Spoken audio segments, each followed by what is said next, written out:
A little serious. Yes, I want to talk about some of the things that you've been working on. So first of all, I think, we saw at the start of the start of the parent revolution and really standing up for parents' rights during COVID. And Governor DeSantis kind of led the way with that. And so you're hoping to take kind of that same energy, I think, across the nation. So talk a little bit about Mamas for DeSantis, what that looks like, and kind of what you did and what you hope to do. Because I'm telling you, we're all pretty impressed you can get that many people engaged in a short time in that election cycle. So we want to hear more about how you did it and what it looks like. Yes, ma'am. Well, we are going to launch the largest mobilization of moms and grandmothers across the United States of America to protect the innocence of our children and to protect the rights of parents.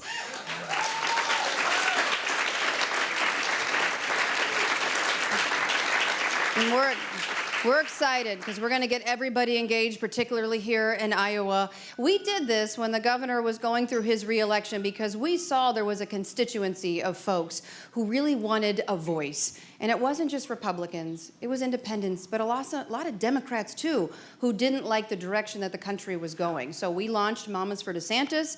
We did a big call to action, and we had 1.1 million moms and grandmothers sign up to support the effort.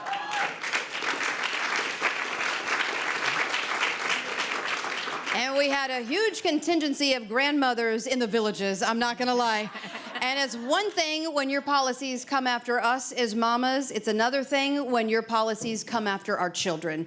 And that's when the claws come out. And so, going back, and I'm gonna compliment the governor here because she led with conviction. She did what she knew in her heart was right, particularly during COVID. And I think that kind of backbone and strength is what is lacking in society.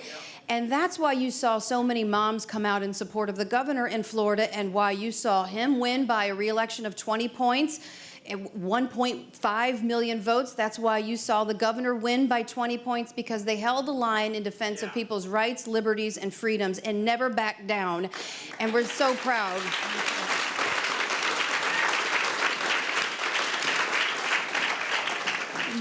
But it was COVID that was really what led to a lot of this parental empowerment revolution, because for the first time, parents were peering into the classroom and they did not like what was being taught. They saw this sexualized curriculum being thrust in front of 5-year-olds.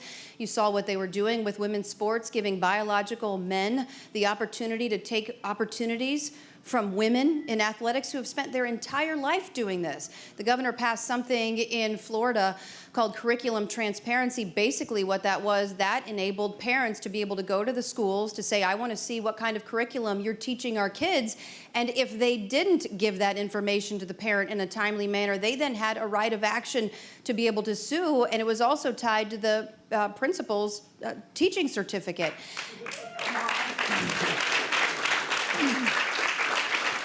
And what that led to was the discovery of pornography in a lot of these schools, in their libraries. And a lot of parents were really frustrated. I talked to other parents across the state whose children were being transitioned behind their back without their consent or their knowledge. So far as there's a lady in Tallahassee, right where we live, January Littlejohn, and her daughter was being transitioned. They were changing her name behind her mother's back. They were asking her, you want to be called a boy or a girl? What bathroom do you want to use? And this isn't okay in this time in society. It's not okay to take the rights of parents away from them.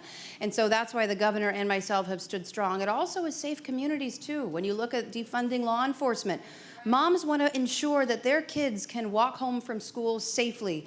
And if you're taking the resources away from the community and preventing that, that's a problem. So we have been able to mobilize a lot of moms, and I will say too, and I'm sure you heard this, Governor, when you were elected, don't rock the boat.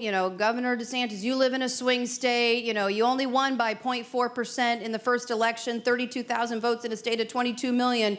You try to do anything too bold, they're going to come after you. You're not going to win re-election. He rejected that. He led with principle, courage, and conviction. And like I said, he won by 1.5 million votes. But you know what?